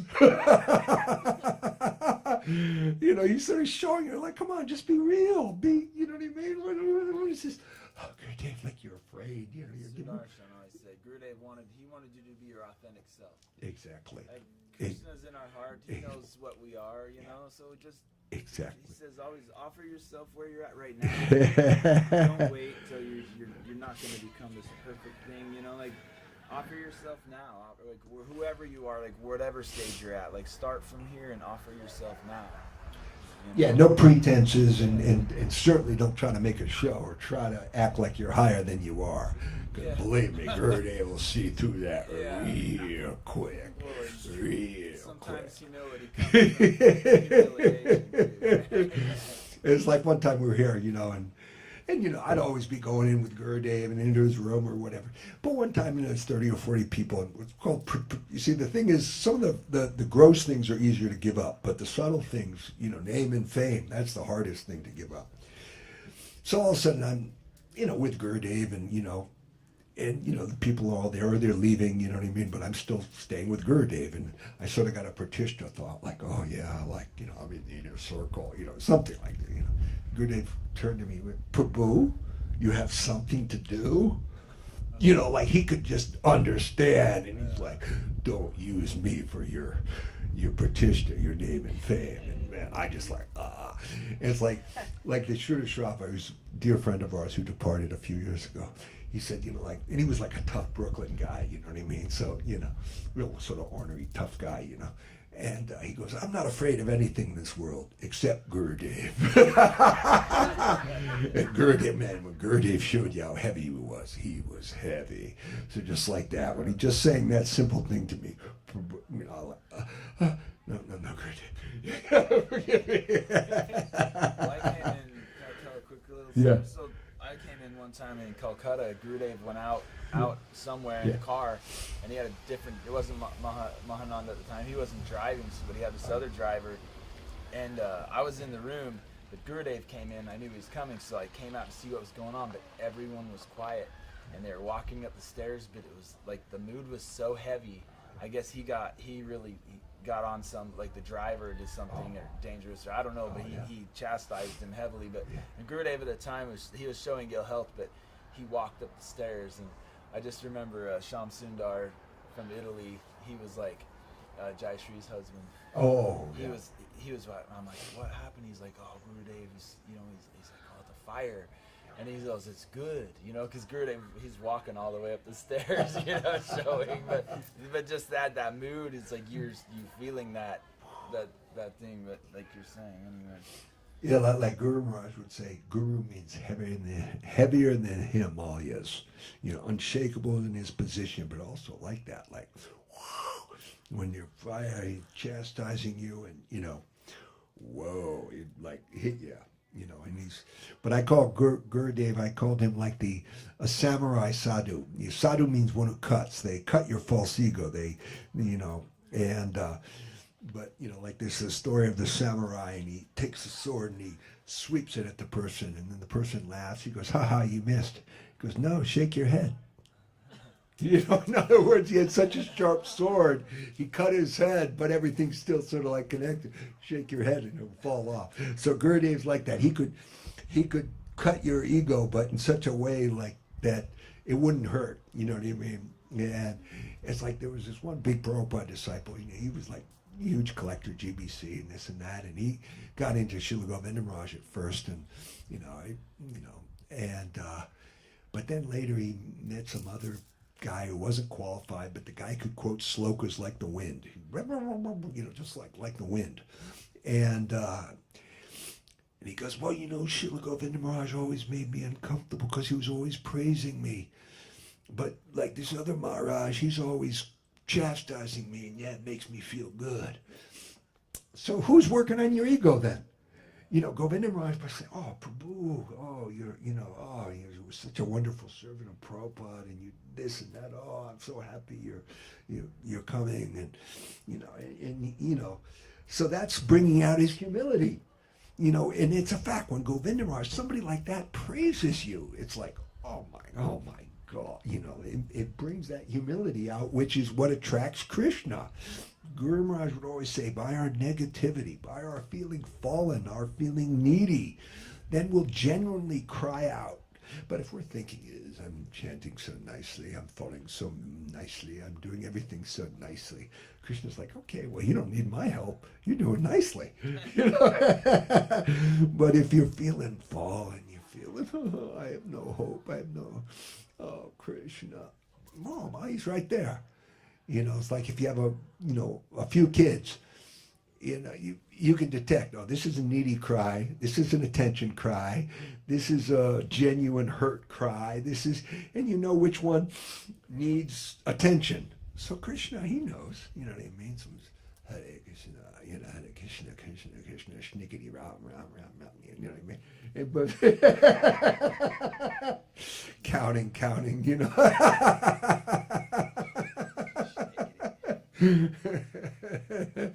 And then someone else, just a little bit, and like, and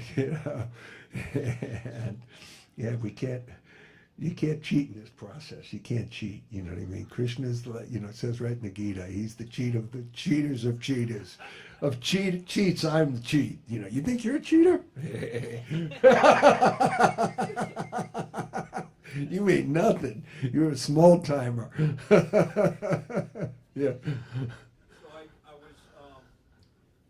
was supposed to go to London, and I was going to be able to, but then I couldn't go. So I was going to call and let them know that I wasn't going to go. And I was thinking, like David Sheese or somebody would answer, and so, it rang, and hello. It was Guru Dev, and then I'm like, I'm like bewildered and really, oh my God, it's Guru Dev, and so I'm saying, oh yeah, Guru Dev, I was supposed to come, but I couldn't come, and so he said to me, and it's a phone call, so I can't see him, but it was like, Krishna is very tricky, and he has tricked you, and I like, I'm still even kind of, to this day, even like kind of processing that, and trying, what I'm being told of that. Well, back to your question.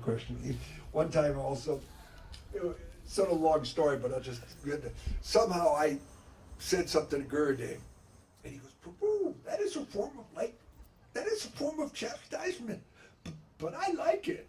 And he was so happy with me, like after that, you know what I mean? I didn't really feel like I had chastised him, but I can sort of understand now, you know what I mean? But he was happy, like I had crossed over that formality and just dealt with him, in love, not just like, yeah, Gurudev, yes, Gurudev is, just like you're saying, relate to him, just be real.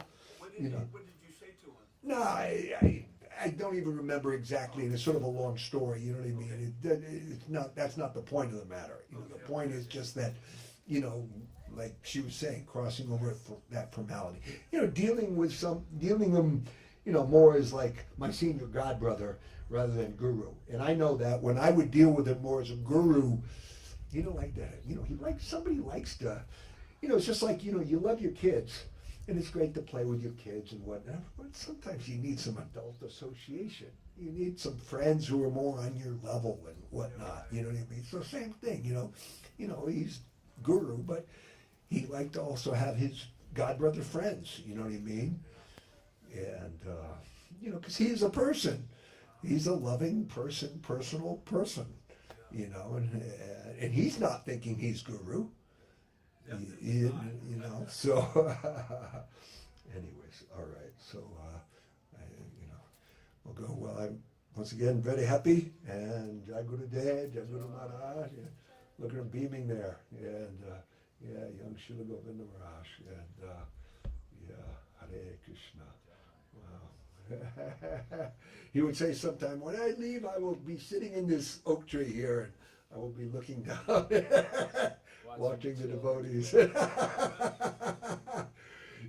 time he told like a ghost story, and he said, there was this old ghost, and he was sitting in a tree on a low branch in the tree, and like somebody came and like sort of like said, hey, come on, move your legs, you know what I mean? He sort of, I'm old, you can't tell me to move my legs, I'm an old man, But so the point was that even though he was a ghost and he can go anywhere at the speed of light, he still had that ego that he was an old man, like that, And then maybe he told another ghost story, and then I said, and so he started, as I said, Gurudev, I'm haunted by two ghosts too.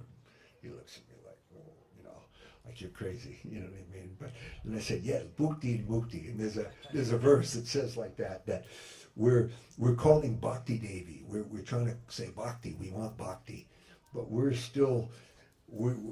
our heart is a filthy place. We're inviting Bhakti Devi into our heart, but we still have the desires haunted by the ghosts of bhukti, enjoyment, and mukti, impersonal liberation. You know what I mean? So we have to remove those ghosts. So he looked at me like, and then I said bhukti, and he laughed. But he was a transcendental humorist. Prabhupada specifically called him that, and yeah, he was so funny. One time I was serving him, asking him, giving him a date. And he goes, "Ooh, date for a 70-year-old man?"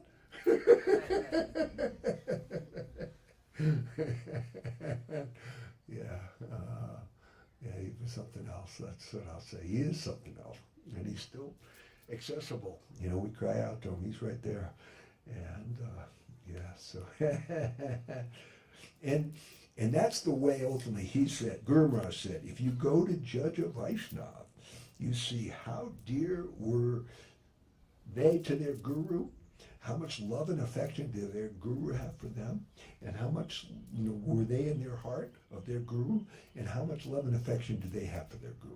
That's how you judge a Vaishnava.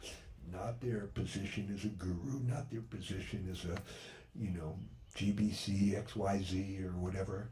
You know what I mean? It's that. That's how you judge. Not from their dress, not from their titles, not from their, stinking badges. You know what I mean? It's their, how much love did their guru have for them? So anyway, yeah. And then you give that honor and respect and etiquette I can't remember there. the exact story, but there was something about he told this real sad story. Yeah. And almost like make you cry. And but he wasn't crying at all. He said, after I experienced the departure of my guru, that was the saddest thing. Nothing else is more sad than that to me now, or something like that. Do you remember the exact story? No. Well, I know his daughter. Then his daughter departed and stuff. And yeah. But yeah, no. But he said, I know my duty. After Guru Maharaj left, he goes, but I know my duty is not crying. My duty is, like seeing to the devotees and seeing to the service and whatnot, and like that. And yeah. Goda. Nitai. Every moment, Guru Maharaj and who always go Nitai, Goda,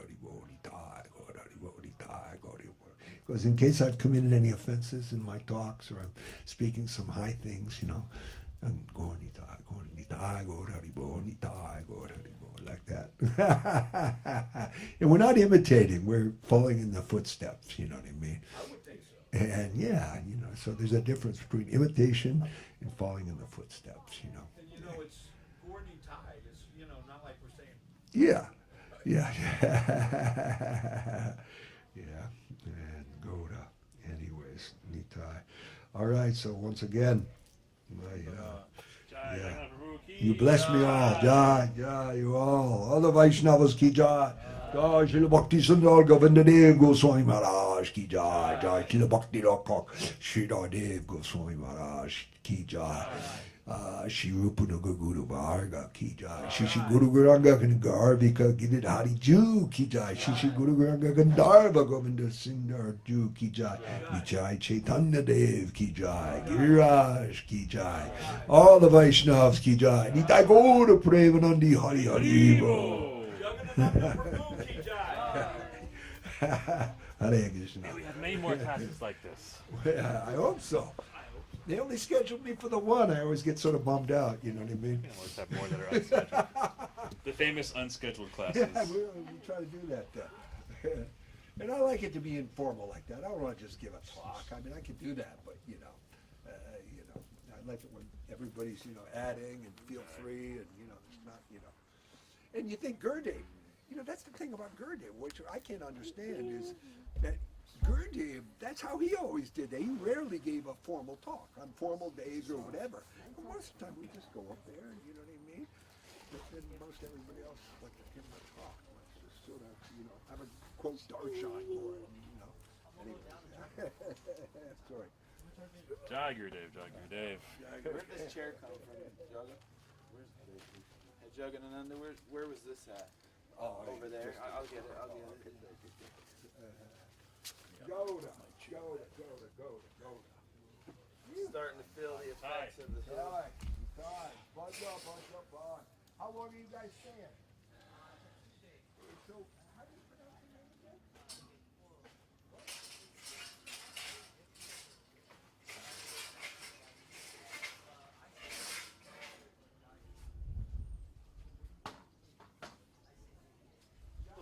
Where is it gonna go? The video, like up on Facebook or YouTube or? Ask me wrong. Redneck train wreck. What are you putting away here? I don't know. I need to ask tomorrow. Raleigh knows all, huh? I need to go back and ask Morelli. You want to bring the fan? I just asked him what he was first and then. Okay. Where are you living now, Prabhu? Oh Lord. I live up in. Oh, you're in Salt Lake. I'm from Salt Lake. Oh, okay. I live in Kennedyville, up north of here. Oh, okay. Yeah, Oh, so you're close. You're close. Fairly close. I mean, sort of. You sure we shouldn't just take it down to her? Oh, right, right. So kind of close, like me close. Yeah. And even a little less so down and with ask you. him what's I'm like an hour south of Oregon. Oh, okay. I'm up there, you know? In California, but like on the border. Yeah, just like an hour south of Oregon, up there on the border. Oh, okay. You going to the beach? No. You are? Well. What Yeah, time bro. is it? Do you know? I hope I wasn't a disturbance. I don't know. I just always get inspired to Jagadananda. I know. He gives us good stories. Yeah. Tiny, tiny, tiny, tiny, tiny souls. We were just tiny, tiny,